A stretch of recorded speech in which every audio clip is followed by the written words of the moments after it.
Nouvelle vidéo, on va dire assez courte, et ça va s'intituler Pourquoi les voitures thermiques, essentiellement sportives, flambent. Je ne sais pas si tu es au courant. Alors j'ai parlé, donc il y a la vidéo qui vient de passer donc avec Thomas, que j'ai faite. C'était quand? J'ai l'impression que ça fait une éternité, mais c'était mercredi, vous savez, c'était la semaine dernière. Ça y est, je sais plus. Hier, j'ai eu, pour le coup, mais j'ai pas de tête. Je sais tout ce que les gens me disent, mais alors hier, avant-hier, je sais pas si c'est de mieux en mieux ou de pire en pire. En fait, je m'en branle. Hier, j'ai eu Roland, et on a parlé voiture électrique, on a parlé du modèle 3, et il m'a parlé aussi des autres véhicules éventuellement qu'il souhaiterait et qu'il regarde. Mais on s'est pas un petit peu arrêté, donc notamment sur sa MK1 qu'il a en Roadster et qui est en V6, donc le 3 litres de 250 chevaux. Le VR6, et ouais, ça flambe, donc on va essayer de comprendre qu'est-ce qui se passe et qu'est-ce qu'on doit faire.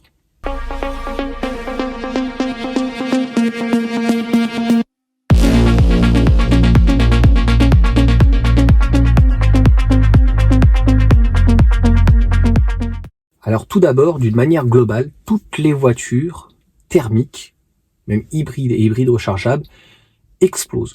Alors déjà, la première raison, c'est que les voitures, d'une manière globale, sont tellement chères que si tu regardes les chiffres de vente en France et dans le monde et dans l'Union européenne, elles ne font que baisser. Paradoxalement, indirectement, la demande ne fait qu'augmenter. Donc en plus, la part de l'électrique est de plus en plus important. En plus, on sait que les achats, une voiture électrique, par exemple les Tesla, donc il y avait Tesla d'Adrien, j'adore donc ses vidéos, et il avait fait un petit sondage, mais tu vois, il y a eu 200 réponses, c'est pas 10 000, mais 200 c'est déjà pas mal, et en gros, il y avait un tiers des gens a priori qui prenaient en leasing, beaucoup en achat comptant quand même, et ça peut se comprendre sur ce type de véhicule.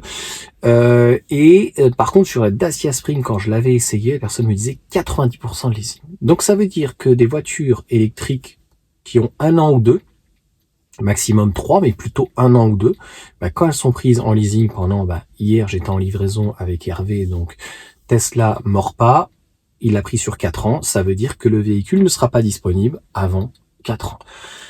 Donc ça explique aussi qu'il y a une certaine rarification, une certaine rareté, et donc sur les gens qui cherchent, qui ont l'habitude de prendre en occasion. Moi, jette la pierre à personne. J'ai acheté, j'en suis peut-être à ma 30e voiture, et j'ai acheté pratiquement que de l'occasion. Je l'ai expliqué pourquoi j'achetais plus de l'occasion. J'achète plus de l'occasion parce que les moteurs ne tiennent plus. J'achète plus de l'occasion parce que clairement les entretiens c'est juste hors de prix. Quand tu vas en concession, même chez Peugeot, tu te fais démonter. C'est pas une question de pneus ou quoi, c'est les petites révisions vraiment bidons, il faut tout faire soi-même ou quoi que ce soit.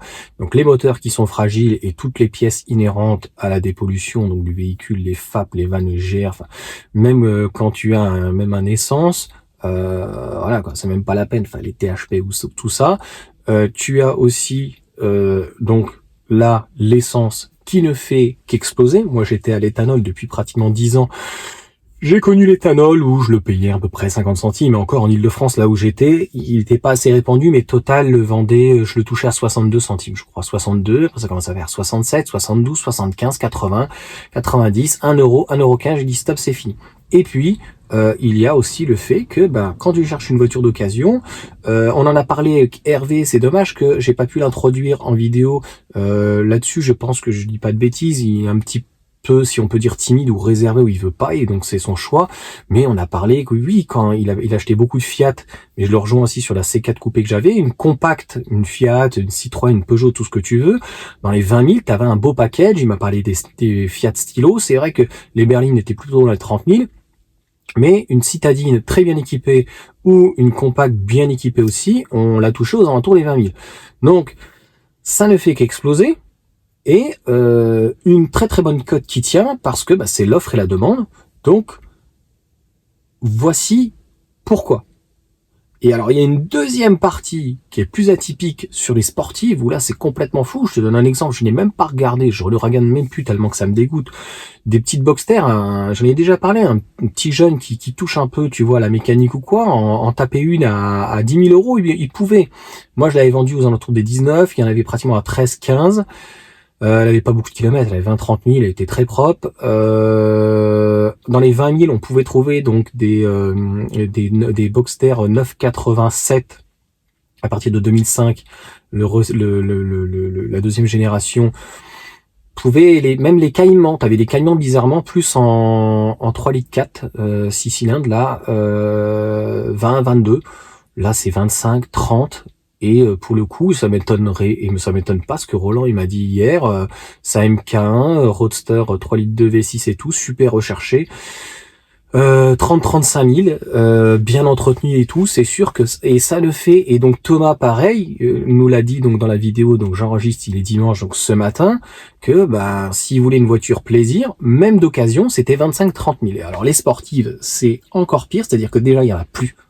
Il y a plus de petites 208 GTI, il y a plus de petites Clio RS, des Mégane RS, t'as plus de GR 86 là après GT 86, tu n'as plus la petite Yaris, etc. Donc plein de voitures sportives, il n'y en a plus.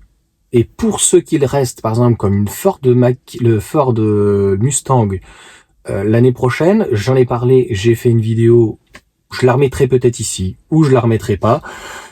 Malu, je crois, de 50 000 € l'année prochaine, donc ça va calmer toutes les ardeurs. Et quand j'ai fait la vidéo donc du Lotus, il y avait Lotus, je ne sais plus comment le nom, très joli, mais je regarde plus malheureusement ce type de voiture parce que ça fait mal, ça fait mal au cœur en fait. 100 000 €, c'est une grosse somme, mais c'est pas si délirant que ça pour le V6 3 litres 5 caractère que le véhicule a, 50 000 € de malus. Donc tu regardes même plus. Donc c'est pour ça qu'aujourd'hui je fais fusionner d'ailleurs le côté plaisir, donc des roadsters que j'adore, mais j'en ai marre en fait de me faire niquer, il n'y a pas d'autre mot. Et puis de l'autre côté, finalement, le Lotus Eletre que je suis allé essayer, mais que ça soit même un modèle Y Perf, va me donner pratiquement, même si c'est très lourd, c'est tellement vif, c'est tellement coupleux, pratiquement autant de plaisir qu'un cabriolet. Ce qui me manque, c'est que j'ai toujours eu la notion, quand j'habitais en Meurthe-et-Moselle, que j'étais plus jeune, j'avais eu des amis qui se sont fait taper par des voitures, voilà, t'y laisses une jante, t'y laisses la vie. Tu trouves trop dangereux, et j'ai toujours été casse-cou, donc pas aussi casse-cou que certains potes ou quoi que ce soit, à la fois casse-cou mais raisonnable, je sais pas comment on peut dire. Donc en fait, quand j'ai été sur des pistes de cartes et tout, ça me dérange pas de faire des têtes à queue, t'as pas de te retourner, mais tu vas dans un champ quoi, bon, ça se rattrape.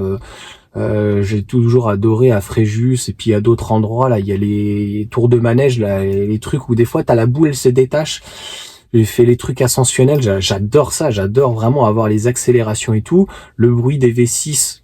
Après j'aurais voulu acheter du V8, V10 ou même un gros V12.